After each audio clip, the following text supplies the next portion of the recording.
Live from our 7 Tasmania studios, your nightly news with Kim Miller begins now.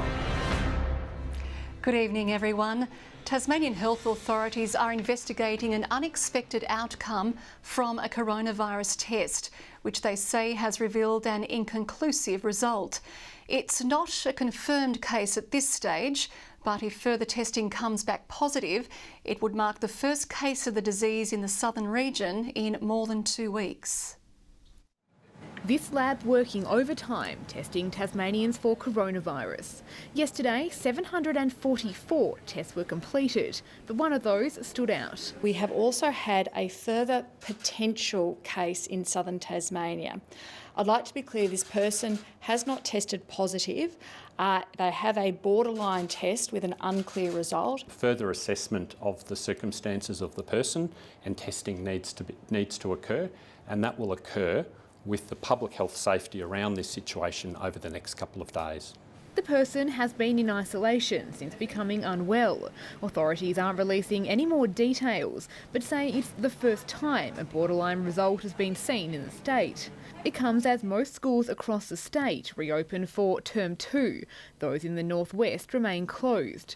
The Premier praising the efforts of parents and teachers to make learning from home work. I did see on the news last night the Riverside Primary School and the efforts that have been gone to there. I want to thank teachers right around the state for the work that they're putting in at the moment. Overnight, 2 more cases of coronavirus were confirmed, both in the northwest. Yesterday, police revealed they'd been unable to find evidence of a rumoured illegal dinner party of Northwest hospital workers. The allegations were shared by Australia's chief medical officer, who later had to retract the comments. Whilst I wasn't comfortable with what he said, I did make the point that he has provided exemplary leadership through this. Later this week, the Premier will reveal his coronavirus recovery plan, but says lifting restrictions will prioritise protecting Tasmania's most vulnerable. Michelle Whitby, 7 Tasmania News. Tasmanian wildlife parks have been thrown a lifeline by the federal government, a $94 million national support package to cushion the blow of the coronavirus. The funding aimed to help with the operational costs at the centres as their income stalls. They're fierce, rare and at times cute, the drawcard for hundreds of thousands of visitors every year. But some of the world's most sought-after exotic animals are currently being seen by no one. We all missed out on a lot of business already, and I know literally hundreds of thousands of dollars. Most of the sanctuaries are down at this stage. Business has stopped, but the workload hasn't for staff, and huge overheads are becoming a burden. How else are they going to be able to feed the animals, pay the vet bills? A new national support package of close to $95 million will assist 8 of the state's major wildlife parks. Hoping to have applications finalised and money going out the door within the next couple of weeks. It's obviously going to help us massively. Tasmania Zoo is one of those eligible for funding to help cover operational fees, electricity and, of course, the hefty food bills. Our meat consumption here at the zoo is just under 1,000 kilos per week. It's here at the tiger enclosure where the bulk of the costs occur. It costs around $1,000 a week to feed these carnivores. As an extended ban on international travel looms, the park, like many across the state, are bracing for lasting effects. Hopefully it will be in the next month that we can reopen, but without the tourism from mainland and international, we do rely on the locals to come. Garth Burley, 7 Tasmania News. There's a flurry of helicopter activity around the Royal Hobart Hospital as rescue crews put the new landing pad to the test. For more on this story, our reporter Ebony Ablett joins us now. Good evening, Ebony. What do these latest test flights involve? Kim, they're intensive practice flights to help iron out any kinks before the helipad at the hospital's new K block becomes operational. A total of 5 runs are happening today, testing exactly what would happen when a helicopter has to transport a patient to the Royal. The crew and hospital workers are running through everything, from the landing operations to the movement of patients to the treatment areas using an express lift. They even used a fake patient on a stretcher for today's trials. Now the government says these new procedures will massively speed up patient helicopter transports. Before, rescue crews would have to land at the cenotaph and patients would be transported by ambulance to the hospital. Now one more test is set to happen in about 50 minutes and we're told another 4 flights are scheduled tomorrow. Kim, if these are completed successfully, authorities say the helipad will become operational and start accepting patients shortly. Well, a man has been charged and a woman will be summoned following an early morning home invasion in Caveside. Police allege the pair and another person stole valuable items after breaking into the residence on Sunday morning, waking an elderly woman inside. A 30-year-old Prospect man has been charged with aggravated burglary and stealing. A 25-year-old woman from the same suburb will be charged on summons in relation to property offences.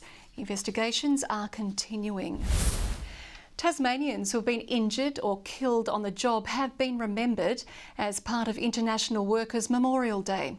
Instead of a usual service, coronavirus restrictions saw a commemoration event streamed online, mourning the state's 87 work-related fatalities over the past decade. That pain never goes away, and that motivates us to keep fighting for safe workplaces because we don't want families and workplaces to have to keep experiencing the aftermath of someone's death. Almost 8,000 workers' compensation claims were lodged last year, but unions are concerned the actual number of incidents could be much higher. The results are in on Peter Gutwin's response to the coronavirus crisis. A news poll by The Australian found 84% of those asked were satisfied with how the new Premier is doing in his job. He proved to be the second most popular leader behind only the West Australian Premier. I didn't go into this as if it were a popularity contest, and it's not.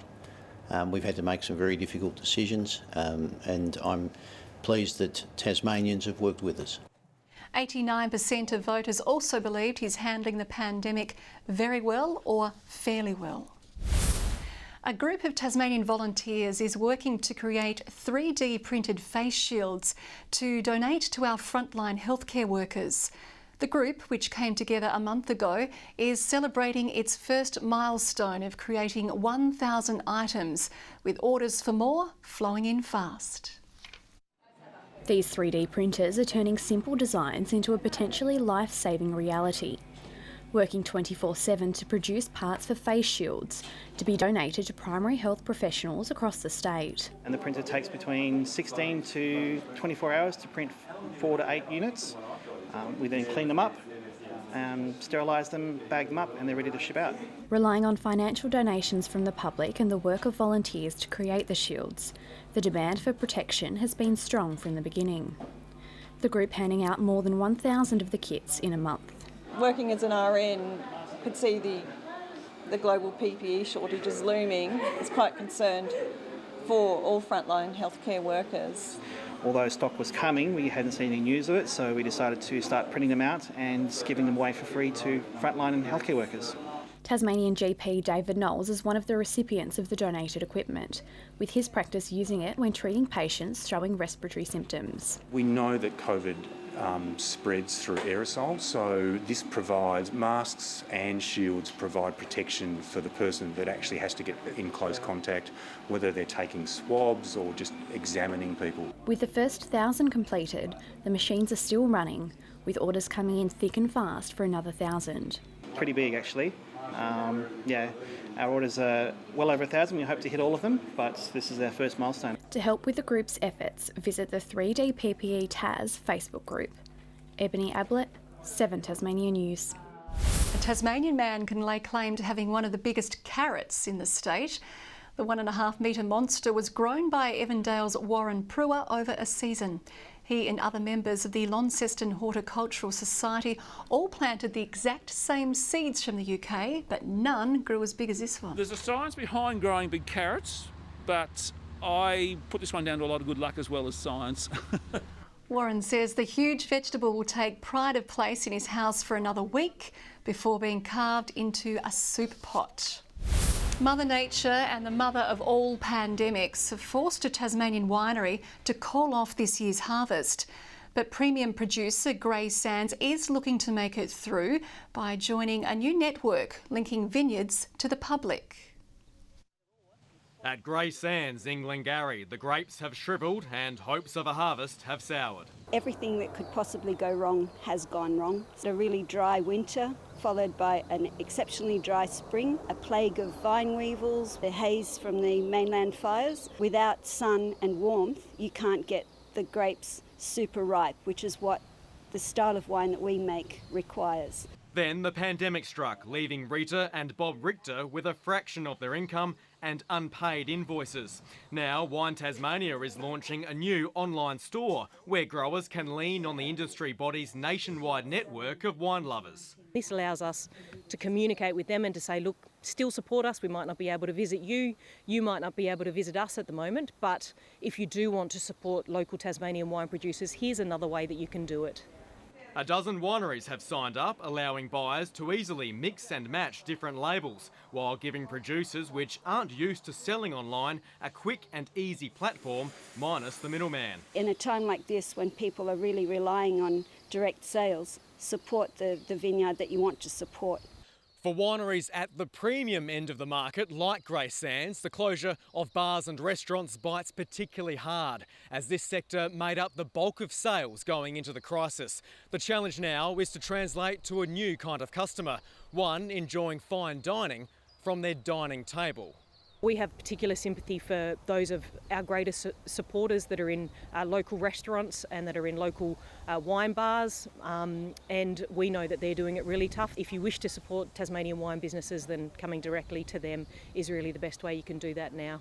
Customers can order through Wine Tasmania's website, a solution at a time as unpredictable as the winemaking process itself. Tom Johnson, 7 Tasmania News. A Tasmanian charity has seen an increase in people sleeping rough. To help with the issue, Hobart City Mission has received 8 portable backpack beds donated today by local business owner Richard Chalmers. It's a backpack that rolls out to be a small tent, if you like. It's got an insulation mat in it. Put your sleeping bag in it and you're ready to go.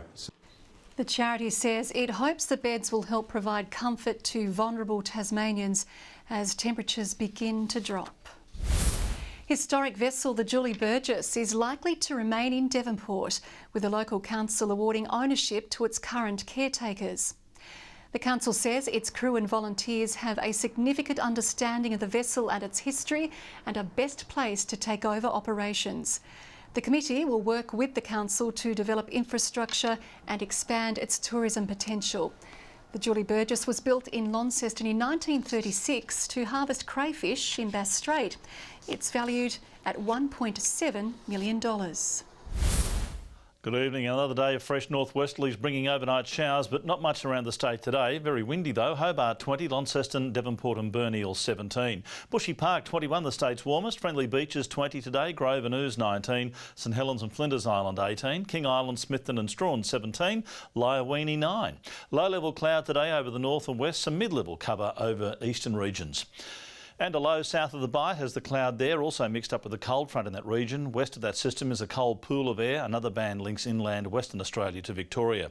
Tomorrow, the low and cold front sit right on our doorstep, also moving over Victoria and South Australia. Now, as the front passes, the winds will turn more southerly, but they will start out mostly north-northwesterly tomorrow at 10 to 20 knots, stronger over the west and south, swells at 3.5 metres. Strong wind warning from southeast Cape to Sandy Cape. Hobart, another 20 degrees tomorrow, but showers increasing. Showers for Geeveston and Bothwell, both on 17. Showers nearly everywhere else as well. Launceston 17 along with Devonport, 16 the top for Cressy. For Burnie tomorrow, showers and 17 for Strawn with showers. King Island showers as well, 16 the top for Curry. 18 for St Helens, Swansea 20, 19 for Orford, all getting some wet weather. Bit of snow in the Highlands over the next 3 days, and on Thursday early showers over the southeast, easing, continuing elsewhere though, a thunderstorm over the north and west. Fresh and gusty southwesterlies on Friday along with another shower or two, and on Saturday showers contracting to the west and far south during the afternoon. Sunny in Perth, a few heavy showers and a cool day for Adelaide. Rain developing over Melbourne, Canberra and Sydney, and partly cloudy in Brisbane tomorrow, a top of 28. Cloudy and 16 in Hobart, mostly cloudy in Launceston, 12 at the moment and 14 in Devonport. That's the weather at the moment, Kim. Not much to look forward to tomorrow. It doesn't sound like it. Thank you very much, Murph. That's all your news for now. I'll be back later with updates. Thanks for joining us. Good night. Peas.